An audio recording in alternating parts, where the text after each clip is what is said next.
13वें साल में आप घर छोड़कर संगीत की खोज में निकल पड़े थे, तो क्या कारण रहा कि आपको 13वें साल में घर छोड़ना पड़ा? कारण ये था साहब, छोटी आयु में मैंने घर छोड़ दिया क्योंकि मैं जिद्दी था। अच्छा। और मैं शिव मार्गी हूँ।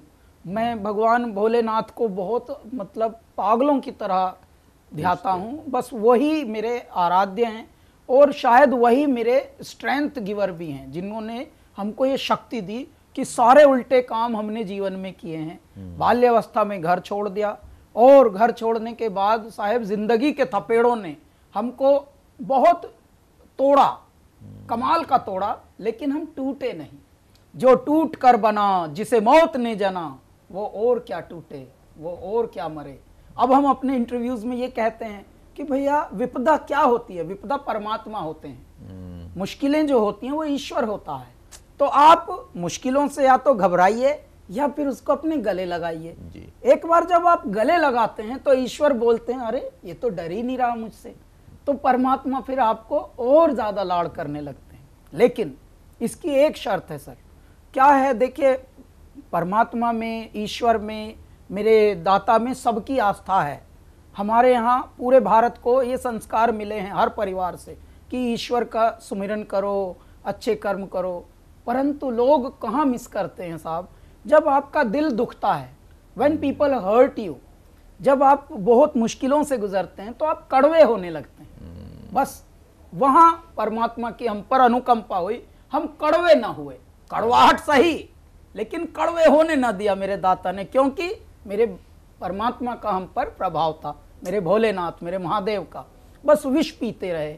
हम बहुत हर्ट हुए हैं सर हमने, क्योंकि हमारी जो फील्ड है संगीत क्षेत्र, आप यदि ध्यान से देखेंगे, भले भारत में रोज हर साल हजारों इंजीनियर निकले, हजारों MBA पढ़ के मैनेजमेंट के एक्सपर्ट्स निकले, हजारों आपके बड़े बड़े डॉक्टर्स निकले, लेकिन गायक कितने निकलते हैं ये ध्यान से देखने की जरूरत होती है।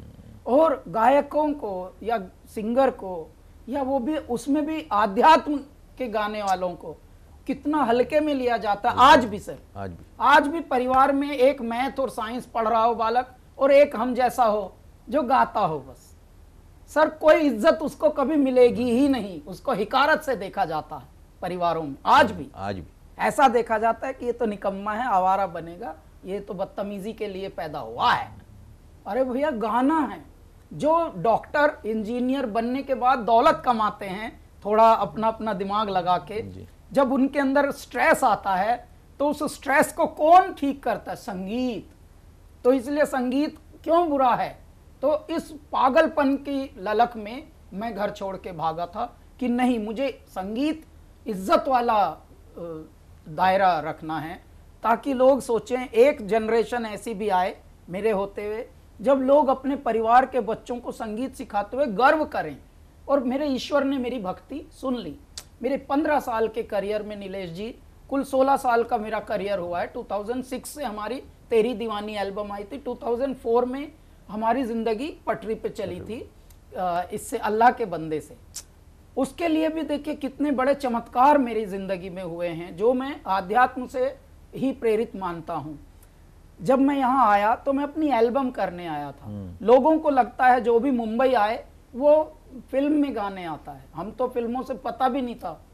हम क्योंकि दुनिया में हम आश्रम में पले बड़े साहब, गुरुकुलों में पले बड़े, संस्कृत से पले बड़े। हमें न फैशन पता था, न फिल्म पता था, कभी न टीवी देखा न फिल्म देखा।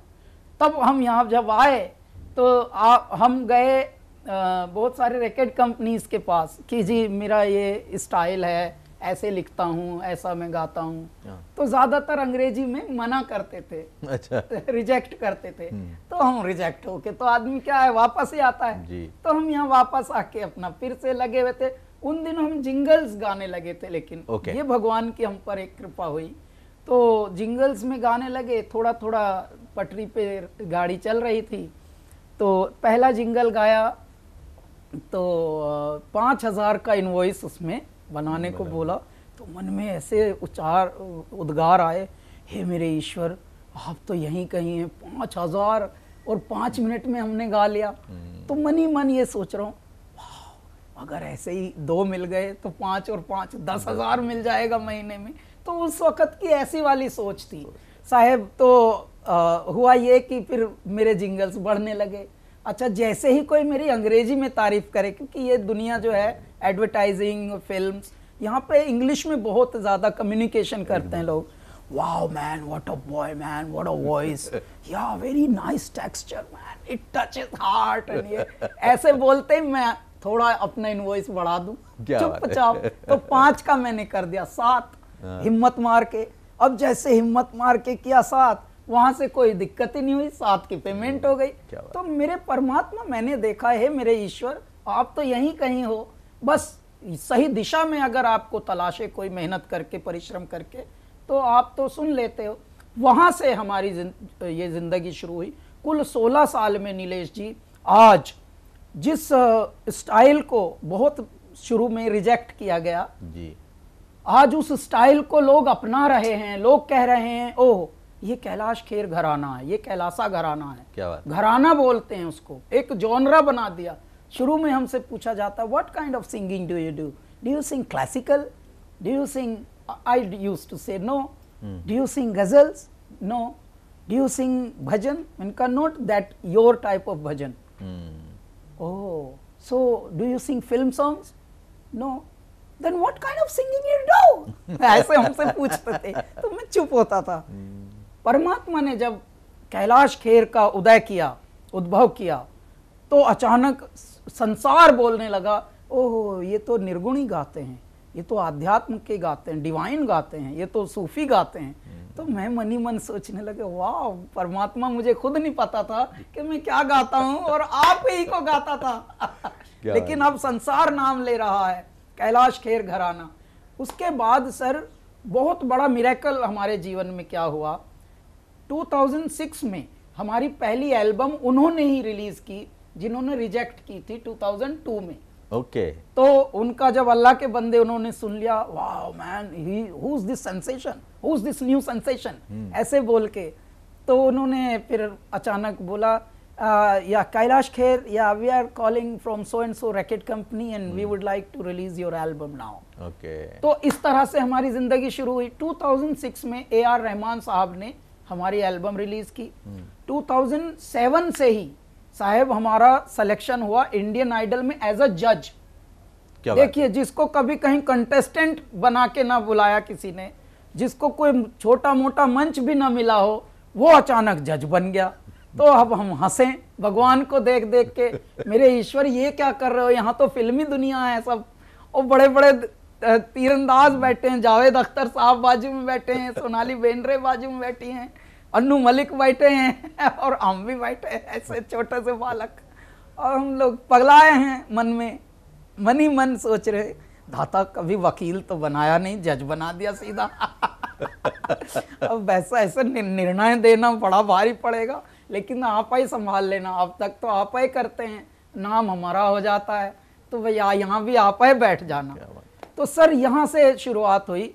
उसके बाद फिर कहते हैं कि कभी कभी परमात्मा विस्मय बनकर आते हैं, सरप्राइज बनकर आते हैं और घट में बैठ जाते हैं आपके। वो मेरे साथ हुआ है। मैं जीता जागता एक ऐसा विस्मय हूँ परमात्मा का, एक ऐसा कौतुक हूँ जिसमें वो दिख रहे हैं सामने, हर जगह मौजूद है पर वो नजर आता नहीं, सच्ची भक्ति के सिवा उसको कोई पाता नहीं। क्या बात। तो ये हमारे साथ हुआ। लगभग 15-16 वर्ष के करियर में आज न केवल हम गाते हैं, परंतु हम लिखते, शुरू से ही कंपोज करते गाते तो हैं ही। यंगेस्ट हमारे क्षेत्र के, सबसे कम आयु में पद्मश्री प्राप्त करने वाले आपके आशीर्वाद से ये हुआ। कुल 12 वर्ष की जर्नी में हमको पद्मश्री मिल गया था 2017 में।